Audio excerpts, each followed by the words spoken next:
O presidente do PTB, Roberto Jefferson, comentou a sessão de instalação da CPI da pandemia e não poupou críticas ao presidente do Senado, Rodrigo Pacheco, que desobedeceu a uma ordem judicial relativa à CPI que ele instalou a mando do ministro Barroso do Supremo Tribunal Federal. Jefferson questionou: quer dizer que o Batoré II é um tigrão para enfrentar um juiz de primeira instância e uma tchutchuca quando se depara com ordem de ministro do STF? Vamos ver até onde vai a valentia do Batoré II. Tchutchuca da esquerda, tchutchuca do STF, marionete do Batoré. Jefferson prosseguiu: o Senado passou 2 anos de tristeza com Alcolumbre e quem diria que a coisa ficaria pior. Pacheco tchutchuca do STF. O presidente do PTB também comentou a atuação de ministros do Supremo Tribunal Federal. Lewandowski decretou sigilo sobre relatórios de perícia nas mensagens roubadas por hackers dos celulares de autoridades. Os relatórios da Polícia Federal indicam que não é possível atestar a autenticidade das mensagens, mas agora o ministro não quer ver essa informação circulando na imprensa. O STF decidiu impor ao governo que regulamente o programa Renda Básica de Cidadania, criado em 2004, e fixe um valor para pessoas em extrema pobreza. Em um momento no qual o país passa por dificuldades orçamentárias, o STF cria despesas sem dizer de onde tirar o dinheiro. Genial! O programa Renda Básica de Cidadania foi criado por Lula em 2004, mas o PT, enquanto esteve no poder, jamais se preocupou em fixar um valor de benefício a pessoas em extrema pobreza. Nem a DPU ou o STF se preocuparam. Mas com Bolsonaro vale tudo para passar por cima do presidente. Tem senador falando que a CPI vai trazer mais vacinas, vai ajudar a combater a Covid, vai mostrar que caminhos o Brasil tem que seguir, etc. Quando essa CPI estiver chegando ao fim até o final do ano, mais de 70% dos brasileiros estarão vacinados e a pandemia já terá arrefecido. O Brasil já aplicou quase 39 milhões de doses. Em números totais, perde apenas para 5 países. A grande maioria das nações, mesmo as mais ricas, estão passando por problemas que derivam principalmente da demora na produção. Mas em todo o mundo, apenas aqui culpam o presidente. No dia 1º de maio estaremos na Paulista. Supremo é o povo. Roberto Jefferson questionou as motivações do senador Renan Calheiros, indicado para a relatoria da CPI. Renan já deixou claro que sua linha de ação na CPI será voltada a condenar o governo. Ou seja, a investigação é mera formalidade porque o veredito já está dado pelos opositores do presidente. E dizem que Lula estará em Brasília na próxima semana para conversas políticas. 2 colunistas da Folha, competindo para ver quem mais puxa o saco do PT, disseram que Lula estará em Brasília na próxima semana. Bem capaz dele fazer uma visitinha à nova sede do Instituto Lula, instalada na Praça dos Três Poderes. A CPI inclui o Mandetta entre os primeiros a serem ouvidos nas oitivas da comissão. Alguém duvida que o relator vai fazer alguma coisa diferente do que apenas jogar a bola para Mandetta cortar contra o presidente Bolsonaro? Renan Calheiros diz que é preciso punir responsáveis por mortes. Ele vai pedir a punição de governadores e prefeitos que permitiram que os ônibus e trens permanecessem lotados desde o início da pandemia? O presidente do PTB também criticou a velha imprensa. Chega a ser cômica a ginástica que a imprensa faz para não responsabilizar o governo da Índia pela explosão de casos e mortes por Covid. Fazem as mesmas críticas que costumamos ver aqui, mas enquanto aqui Bolsonaro é culpado por tudo, sequer falam o nome do chefe de Estado de lá. Quando os Estados Unidos estavam escalando 300 mil casos diários, a imprensa detonava Trump. O Brasil com 100 mil casos e a imprensa colocando tudo na conta de Bolsonaro. A Índia com 350 mil casos diários e jamais se ouve na imprensa sequer o nome do chefe de Estado indiano. A diretora chinesa Chloe Zhao, vencedora do Oscar, teve seu nome banido pela ditadura do Partido Comunista Chinês, que não permitiu a veiculação de notícias sobre a vitória dela por ser crítica do regime. E a nossa imprensa passa pano para os ditadores para não perder os yuans.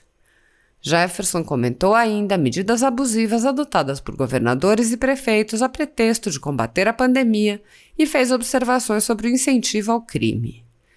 Em decisão liminar, a Justiça de Minas Gerais suspendeu o toque de recolher determinado pela Prefeitura de Uberlândia e que proibia a circulação de pessoas e veículos entre 20 e 5 horas.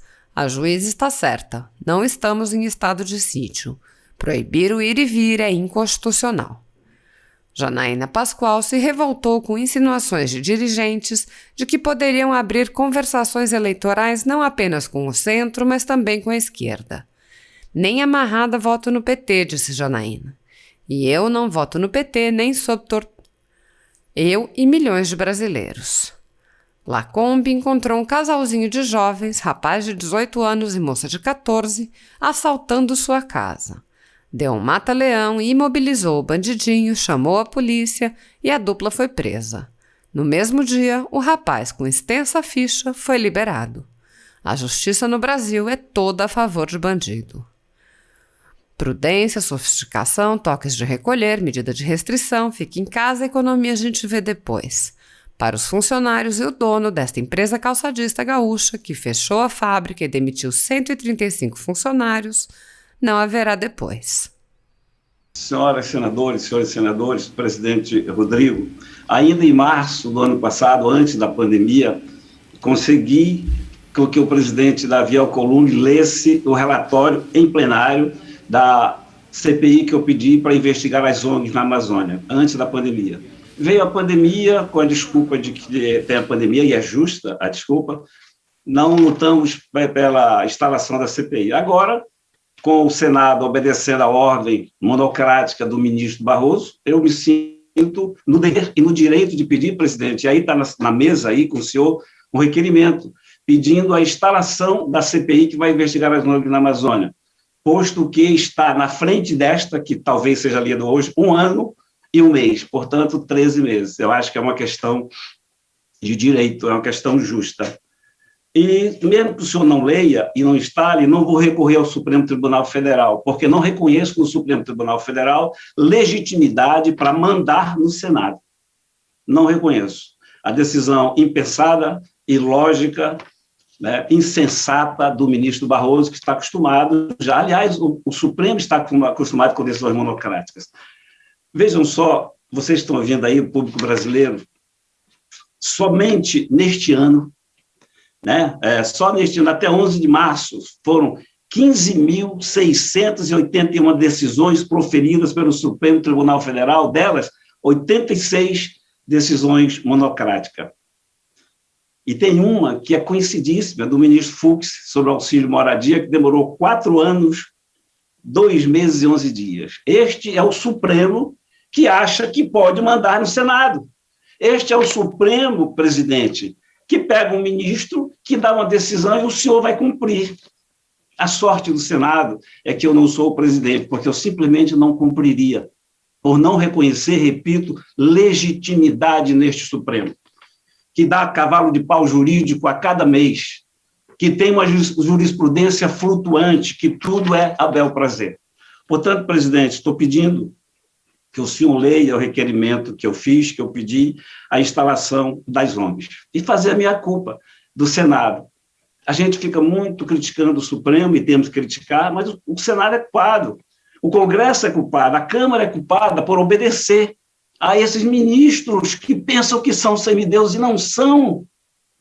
Eu vim de longe, eu vim do interior do Amazonas para Manaus, sou senador da República hoje, para aceitar uma decisão monocrática de um ministro que não pensa nas consequências, de um ministro insensato.